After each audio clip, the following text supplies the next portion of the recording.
দেবের হইল জ্ঞান উদয়, জানিলাম অবনীর পরে তবে তুল্য বীর নাই তো নিশ্চয়। নিকুম্ভেলা যজ্ঞাগারে লক্ষণের সমরে ইন্দ্রজিৎ পড়েছে রণে, দুধকুল ভয়ে আকুল দিতে পারো তার অক্ষরাতে। বীরভদ্র বিরূপাক্ষ চর বলি আজি রক্ষ দুধ বেশে সংবাদ বলে দশ। এই মহাজন বললেন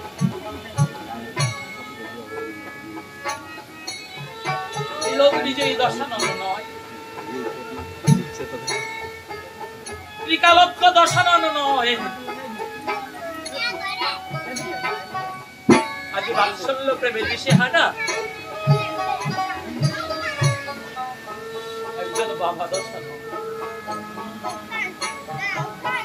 যখন নিকুম্ভেলা যজ্ঞাগারে প্রাণের পুত্র ইন্দ্রজিৎ পড়েছেন, সিবিয়ে পড়ানো খানা বাঁধে বাবার পরামর্শ সন্তানের লাগিয়া পিতা দশানন সিংহাসনতে ধুলায় লুটিয়ে পড়েছে।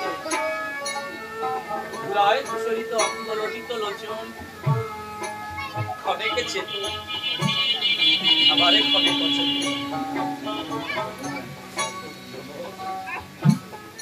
বীর চূড়ামণি বীরেন্দ্র কেশরী আমি কেমনে পাশরি তোমাহি দেশ। ওরে ইন্দ্রজিৎ তোর বিহনে যাবে অন্ধকারে হে ত্রিভুবন। চোখের জলে ভাসে বলি আপনাদিগের পাশে আজ সেই দশাননে পুত্রহারা হয়ে পাগল প্রায়। কি বলছে জানি এই ভবমণ্ডল মায়াময়, বৃথায়ের দুঃখ সব যত। হৃদয় বৃন্তে ফোটেছে কুসুম তাহারে ছিড়িলে কাল, বিকল হৃদয় দেবে সংসারে। সে আবার কেমন কথা, চরণ ধরে করি মানে অন্তরে পাবেন না ব্যথা। আচ্ছা ও বাবা, আমরা তো সবাই জানি আমাদের মরতে হবে, তাই না? হ্যাঁ জানি তো নাকি বাবা? আমরা সবাই জানি তো মরতে হবে। তো মৃত্যু সুনিশ্চিত জেনে, মৃত্যু অবসম্ভাবী জেনে বাঁচার জন্য আমরা কি না করি, কেন করি? না এইখানে না এইখানে ও বাবা, এইখানে একটা পড়ানা, ওই পড়ানা বড় অবুঝ, অবুঝি পড়া না প্রবোধ মাত্রা। তাই তো মহাকবি মাইকেল বললেন হৃদয়ে বৃত্তে ফোটেছে কুসুম, হৃদয়ে বৃত্তে ফোটেছে কুসুম তাহারে ছিড়িলে কাল, বিকল হৃদয় ডোবে সংসারে।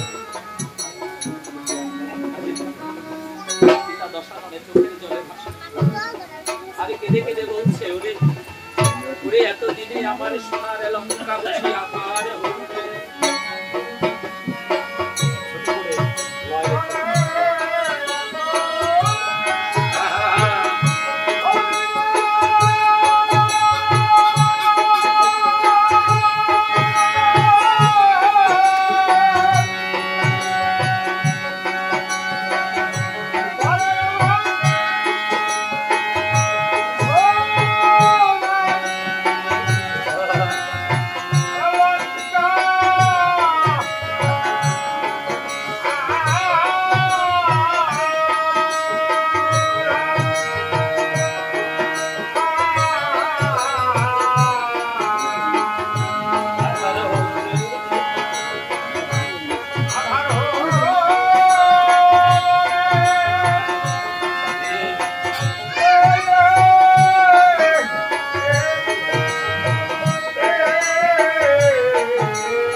ওর তো জানা রে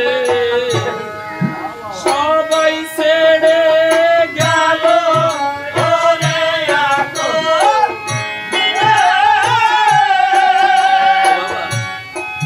কথা বলা ভালো। এই জগতের সংসারে প্রত্যেকটা মা বাবার জীবনে সন্তানের সন্ততি হচ্ছে প্রকৃত আলো, আর ওই আলো যদি নিভে যায় মা বাবার দেহে প্রাণ ধারণ করা হয়ে যায়।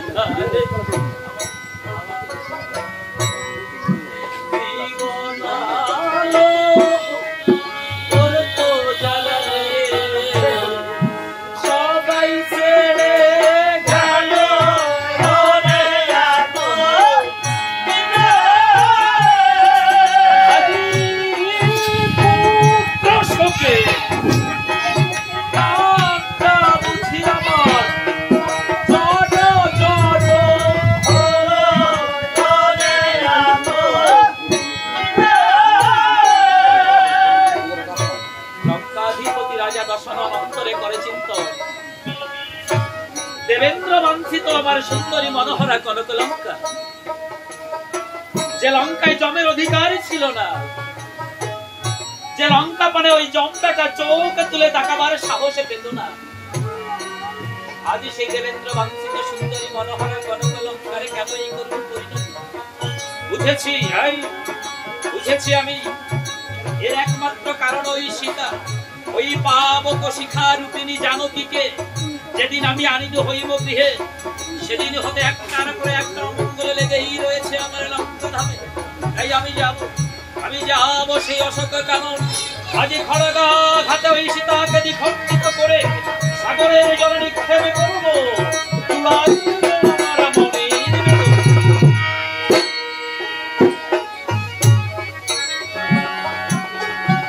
রাবণ শোক পরিহরি চন্দ্র ফাঁস খড়গ করে ধারণ করি।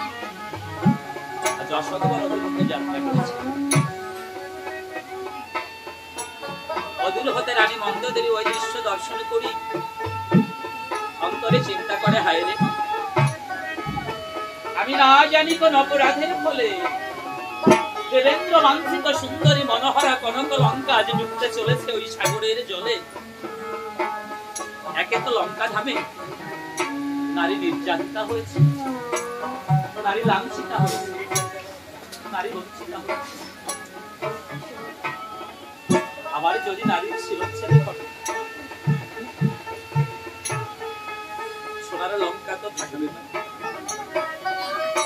বাবা অন্তরে করুন ধারণা, রামায়ণে যে লঙ্কার কথা কয় কেবল ওই লঙ্কা না, এই যে পঞ্চভৌতিক প্রপঞ্চময় দেহ লঙ্কা ধারণে করেছি আমরা, দেহ লঙ্কাও কিন্তু চিরদিনই থাকবে। রানী মন্দোদরী চিন্তা করে যাই আমি তরাকুড়ি, এখনো সময় আছে, যে করে হোক আজ মহারাজকে প্রতিহত করতেই হবে। তাই শ্রবণে শ্রবণে করিয়া ধ্বনি, ধ্বনি মানে শব্দ, ধ্বনি মানে কণ্ঠ, শ্রবণে শ্রবণে করিয়া ধ্বনি, আলু খালুকে সে পাগলি নিবেশ, ছুটেছে যেন মনি হারা ফণি, কবরী বন্ধন হীনে লোকেশ। রানী মন্দোদরী আজ গ্রহান্বিত রাবণের চরণে কমলে প্রণাম নিবেদন করে জল ভরা নয়নে ডেকে বলেছেন, মহারাজ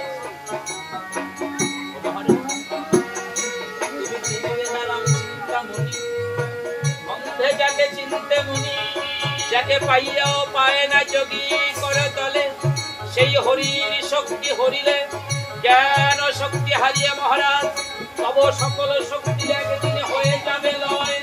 রেখে শক্তি অশোক বনে, কত শোক পেলে তোমার অশোক বনে, ও মহারাজ তথাপি তোমার জ্ঞান কি হয়। রানী মন্দোদরীর আগমনে আজ 10 কাননে ডেকে বলেছে, কি রানী মন্দোদরী, এই মুহূর্তে তো তোমার এখানে আসার কথা নয়, কেন এসেছ রানী?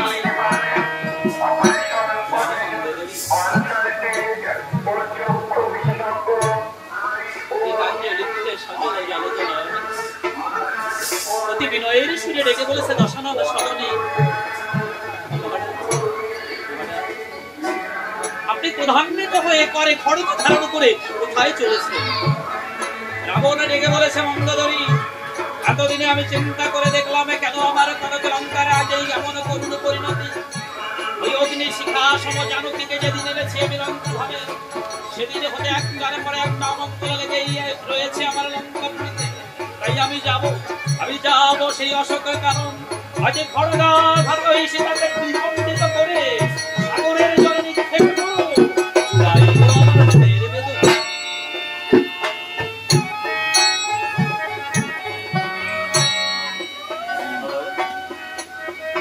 পতিব্রতা নারী ধর্মের মূর্ত প্রতিজ্ঞানী মন্দোদরী,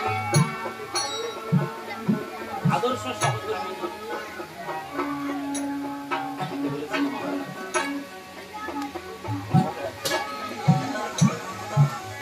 আমি তো কেবল মাত্র আপনার ওই চরণে সেবার দাস, ওই চরণ বড় ভালোবাসি বলি আপনার পাশাপাশি ওই চরণ ভিন্ন তো আমি অন্য কিছু জানি। আমার না জ্ঞানে বিচার বিবেক বিবেচনা অতি সামান্য, তাতে কি আসে যায়? কেননা খারাপ আর ভয় তো পাগলের ভয়।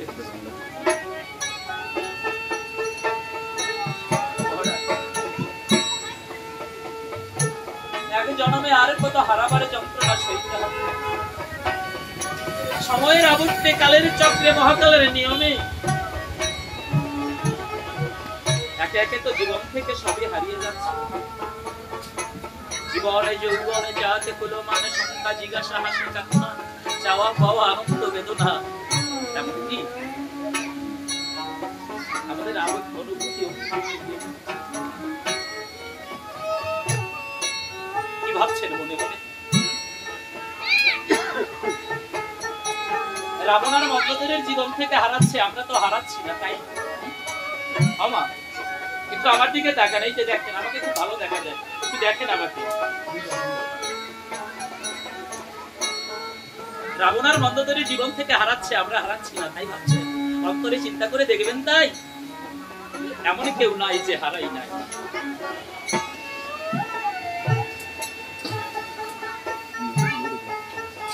আমরা সবাই না হারাতে হারাতে আজ এই পর্যায়ে এসে দাঁড়িয়েছি।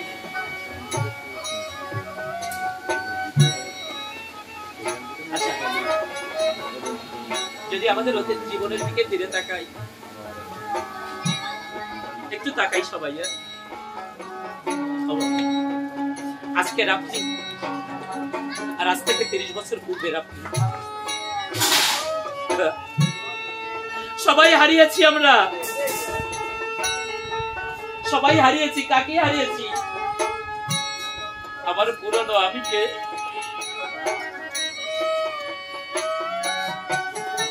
সেই মায়ের কোলের আমিকে, সেই বাবার কাঁধের আমিকে, ঠাকুরমার কোলে বসে তাদের বুড়ির গল্প শোনা সেই আমিকে হারিয়েছি আমরা।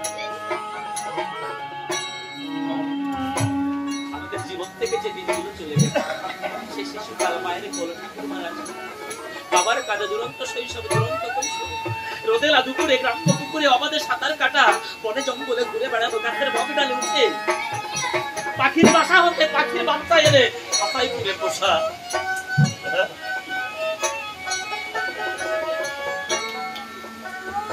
এই জীবনে আরো হবে। আচ্ছা, আপনারা তো আমাকে ভালোবাসেন, আমি যদি সেই ভালোবাসার অধিকারী আপনাদের কাছে বলি, আপনারা আমার সেই অতীত জীবনে ফিরিয়ে দেন,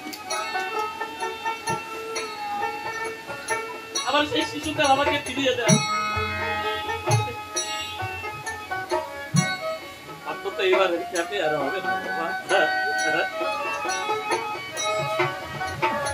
জীবন থেকে যা চলে যায় না, চিরতরে চলে যায় মহারাজ, আরে কোনোদিন ফিরে আসে। আমার গোড়া মনে বলছে, ওই রাম তো মানব নয় যেন বৈকুণ্ঠের হরি, মা সীতা তো মানবী নয় যেন রাজেশ্বরী। রামের সীতা রামকে দিয়ে ভোজি রামের পায়, অন্তি বিকালে দয়া রামচন্দ্র যেন আমাদের গোলক লয়ে যায় মহারাজ। হারাতে হাতে এখনো যাহা কিছু আমাদের অবশিষ্ট আছে, আসুন মহারাজ সব কিছু ওই রামচরণে অর্পণ করে ওই চরণে কমলে শরণে লই। যদি বা দয়াল দীনবন্ধু রামে কৃপা করে শেষের দিনে তার চরণ করণীতে ওই বৈতরণী ঘাট আর করে নাই।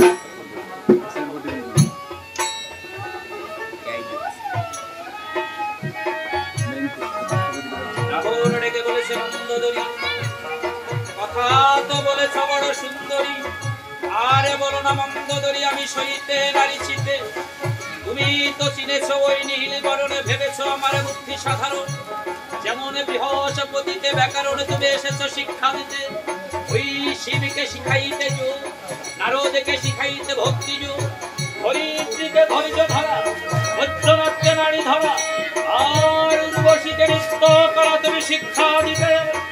অঙ্গদরি বড় ভালো সুযোগ পেলে শুনিতে চাহি না তব হিতবাণী, দূর হয়ে যাও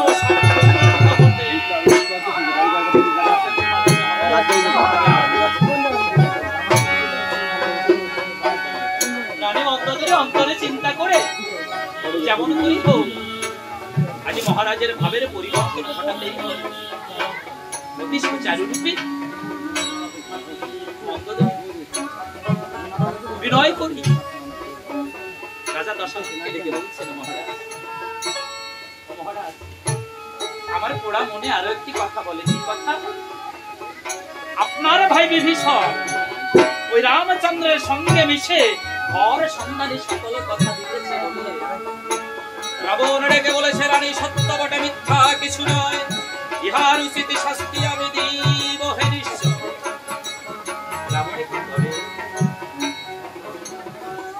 চন্দ্রহাস খড়গ বর্জন করে ছাটাবান ধারণ করে আজ রণাঙ্গন অভিমুখে বিভীষণের উদ্দেশ্যে যাত্রা করে। আর মহাজনে গাইলেন, হ্যাঁ রাজনী মাকে দুর্গতি গাইলেন। এই যে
রণাঙ্গনে প্রাণের মায়া যে ডাক দিয়ে বলেছে, কোথায় কোথায় অনন্ত দেবে ঠাকুর লক্ষ্মণ, প্রাণ যায় রক্ষা করো আমায়।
কে কোথায় আছে রণসজ্জায় সজ্জিত হে রণাঙ্গন মুখে যাত্রা করো সারথি সারথি আমার ভুবন বিজয়ী রথ খানা রণসজ্জায় সজ্জিত করে ওই মুক্ত দ্বারা অপেক্ষা করো আমি অন্তপুর হইতে রণসজ্জায় সজ্জিত হইয়াছি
ওইদিকে লঙ্কার পশ্চিমী দাঁড়ি ভল্লুক বানর বেষ্টিত গড়ের মাঝে অতি প্রভাতে আমার রাম রঘুবরে নীল কমল দলে বিভীষণীকে ডেকে বলে, অমিতা আজ নিশি অবশেষে আমি বড় দুঃস্বপ্ন দর্শন করেছি পিতা। ওই স্বপ্নটা বিশেষ ভালো নয়। ওই স্বপ্ন দর্শনের পর থেকে আমার মনটা বড় বিরাগে ডাকছে। কে যেন আমার হৃদয়ের গভীর থেকে বারবার আমাকে ডেকে বলছে, ওরা রাম রাম রে, আজ না তুই তোর পরম ধন হারাতে চলেছিস।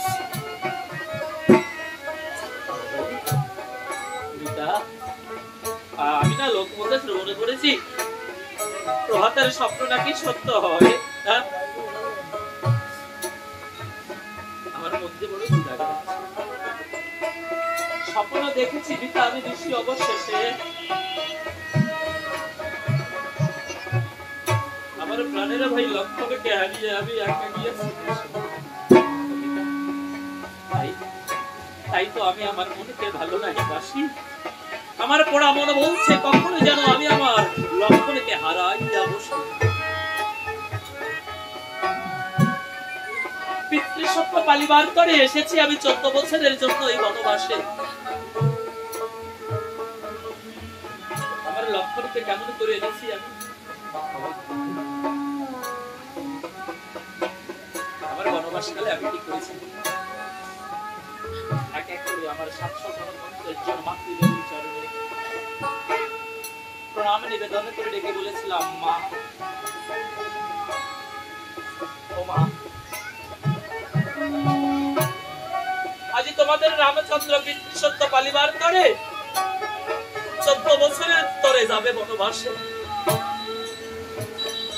তোমাদের রামকে আশীর্বাদ করো মা, যেন নির্বিঘ্নে পিতৃসত্য পালন করে 14 বছর পরে তোমাদের চরণ কমলে এসে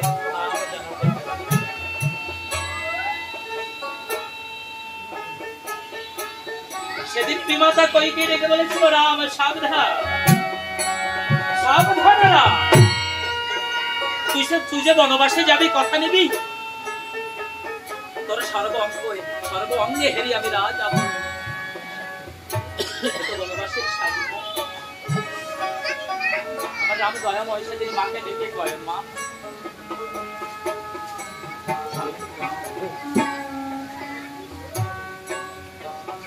তোমার রামকে কোন দেশে সাজালে বনবাসে বলে,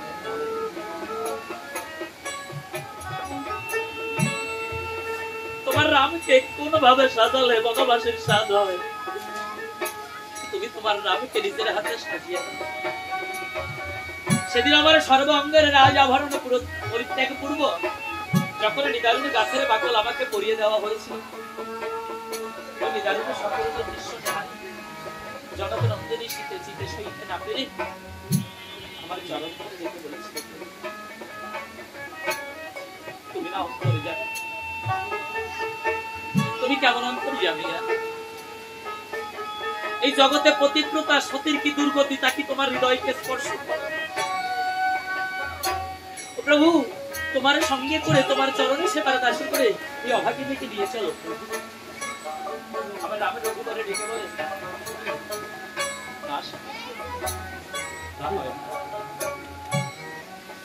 এই বনবাসের নিদারুণ দুঃখ কষ্ট তোমার কোমল সীতা ডেকে বলেছিল, বনবাস তুমিহীন অযোধ্যা, স্বর্ণের অযোধ্যা, কনক অযোধ্যা, তার চেয়ে বনবাস থেকে বেদনা করতে।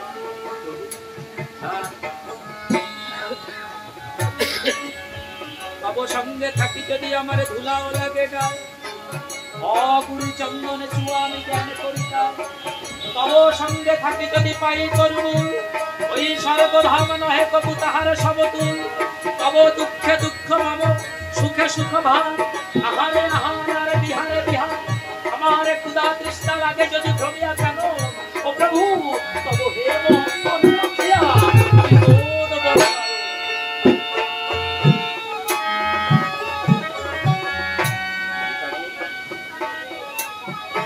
সঙ্গে নিয়ে জানো কি সত্যি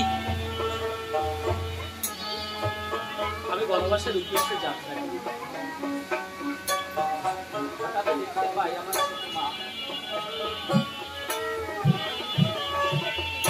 ছোট মা সুমিত্রা দেবী গমন পথে দাঁড়িয়ে আছে মা আমার কেমন করে দাঁড়িয়ে আছে এক অঞ্চলে আপন বদনে ঢেকে মা আমারে গুমড়ে গুমড়ে কাঁদছে আর এক অঞ্চলে আমার প্রাণের লক্ষ্যকে ঢেকে রেখে মাকে সেদিন ডেকে বলেছিলাম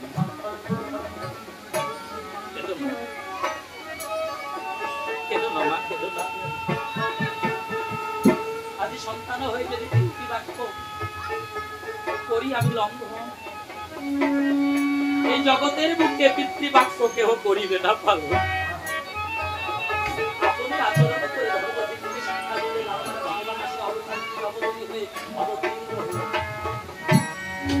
ভালো লাগছে না যাই একটু পৃথিবীতে বেড়াই আসি এজন্য ভগবান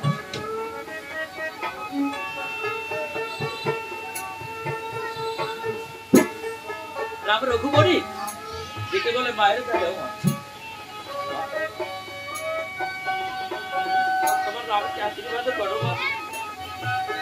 তোমার রাম পিতৃধর্ম রক্ষার্থে যাবে বনে তোমার রামকে আশীর্বাদ করো তোমার রামচন্দ্র যেন পিতৃধর্ম যথাযথভাবে পালন করতে পারে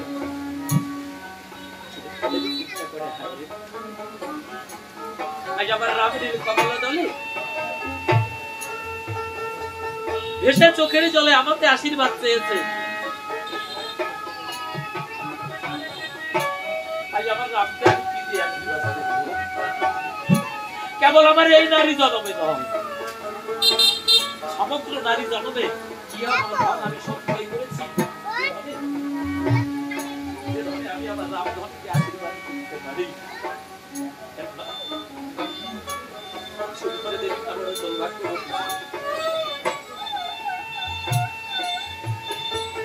রামকে চিনেছিলেন রামকে জেনেছিলেন কেমন করে রামকে চিনেছিলেন একদিন সপ্তাহে সুমিত্রা দেবী দর্শন করেছিলেন শঙ্খ চক্র গদা পদ্ম চতুর্ভুজধারী পরিধারে পীতাম্বর সেই মুকুন্দ মুরারি গোলক বিহারী হরি আজ রাম রূপে এসেছে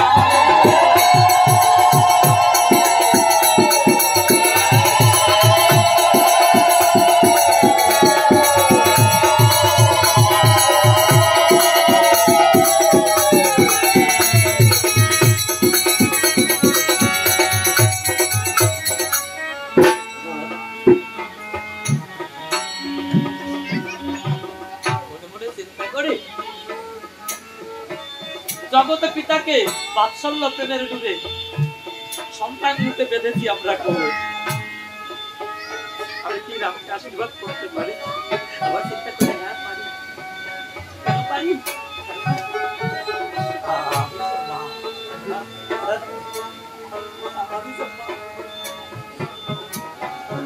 এদিকে বলছো ওরা তোকে আমি আশীর্বাদ করবো বাবা যখন আশীর্বাদ দিতেছিস তোকে আমি আশীর্বাদ করবো কিন্তু আগে বল ওই নিদারুণে বেশে তোকে কে সাজিয়েছে না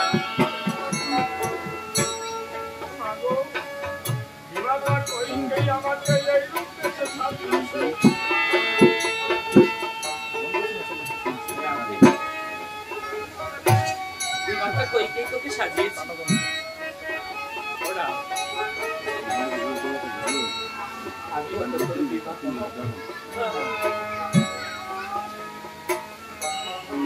যদিও তোকে আমি গর্ভে ধারণ করার সৌভাগ্য অর্জন করতে পারি কিন্তু মাতৃস্নেহ তো তোকে আমি লালন পালন করেছি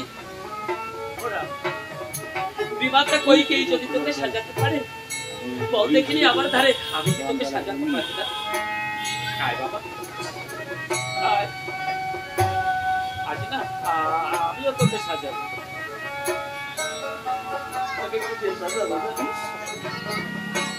রাজ্যহীনী নরবর বাড়ি শুকনো সরোবর। আরে পাখি শুকনো থাকে যেমন খাসা, ওরা এই জগতে কতু ভাই হেবে বাঁচা।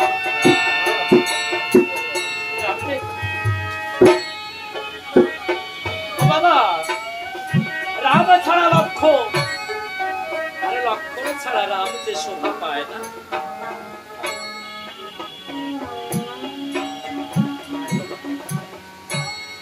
আজ আমার রাম আমার লক্ষ্যকে তোর হাতে তুলে দিল।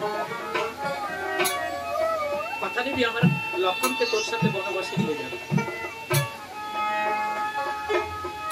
ওই বনবাসে অনাহারে অনিদ্রা নিরাশ্রয়ে তোর দিন অতিবাহিত হবে।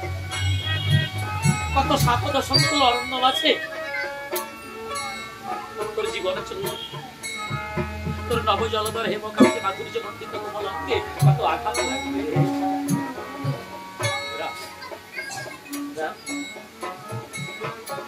ওই বনবাসে তো তোর একজন সেবকের প্রয়োজন।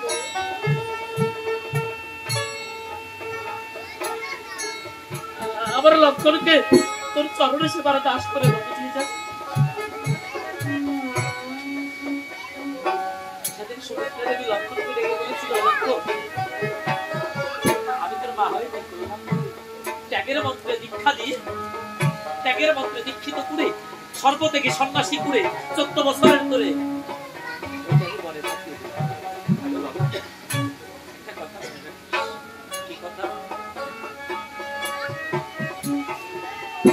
সন্তানের শির করে মা বাবার যে শীতল ছায়া থাকে,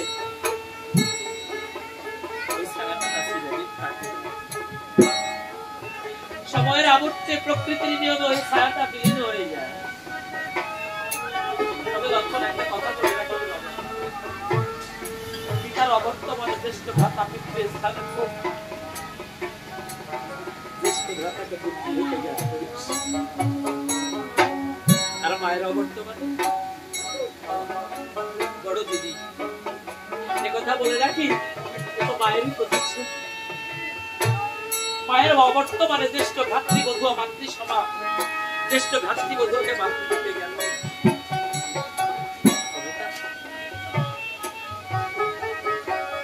তাহলে কি হলো? জগৎ সংসার কি পেল? মায়ের বাক্য রক্ষা, মায়ের আদেশে আজ লক্ষ্মণ ঠাকুর বনবাসে পাই। কি বলেন আপনারা? কি বলেন? তাই তো রাখি বাবা। কিন্তু আমি রামচন্দ্র, আমি কি জানি, আজ আমার লক্ষ্মণ বনবাসে, সে কেবল তার এই হতভাগা দাদাকে ভালোবেসে। আজ আমার লক্ষ্মণ এসেছে বনবাসে তার এই হতভাগা দাদাকে ভালোবেসে।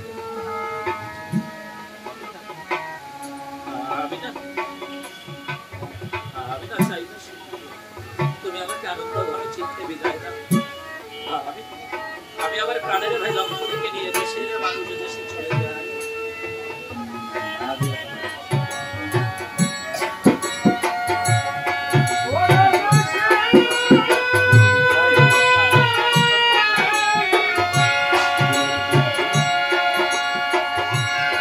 Oh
ভাই ভাই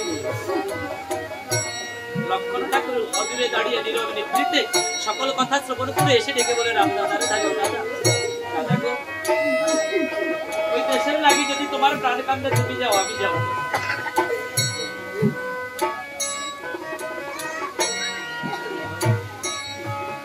কেননা ওই সীতা তোমার ভার্যা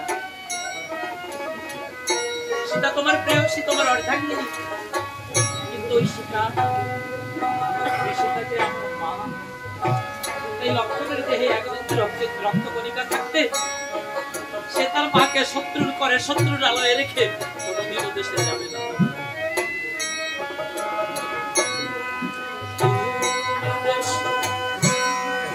যাও দাদা গো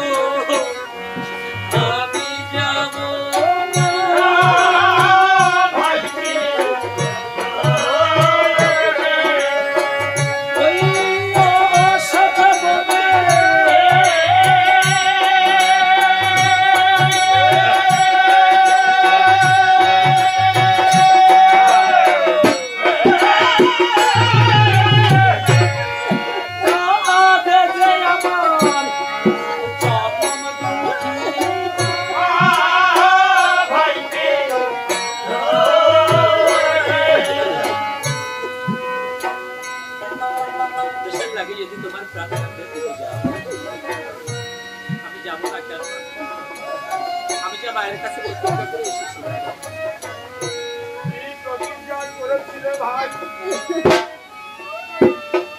তোমার বনবাস কালে আমি ছিলাম রন্ধন সালে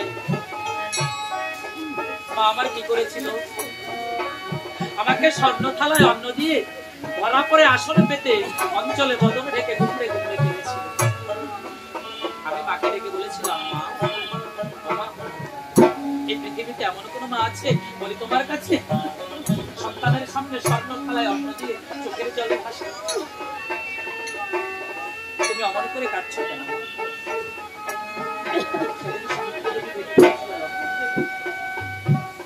আমি কেন কাঁদছি তুমি কিছু জানিস বলে কই মা আমি তো কিছু জানি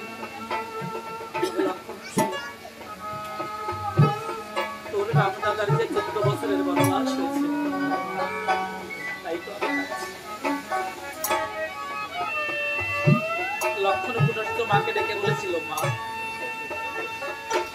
কি বললে আবার বলো তো শুনি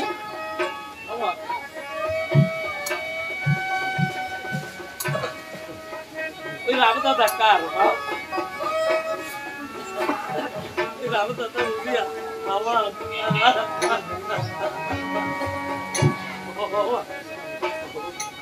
ওই রামদাদা যদি আমার হয় না আর অত খাবো সেদিনে হোক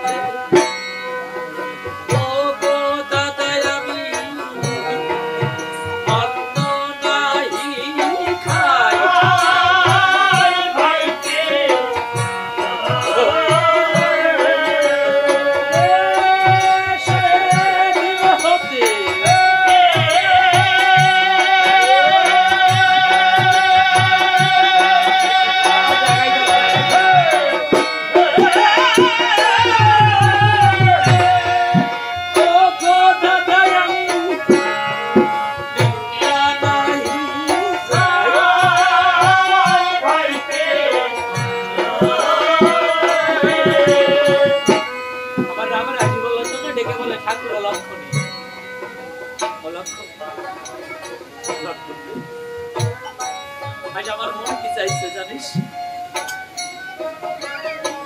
আমি তো তোর দাদা তুই আমার ছোট তথাপি তোর কর্তব্যে তোর ভালোবাসার বন্ধনে আবদ্ধ হয়ে আমার পড়া মন আজ বলছে আমার পড়া মন চাইছে আজ আমি দাদা হয়ে তোর পায়ে হাত দিয়ে একটা প্রণাম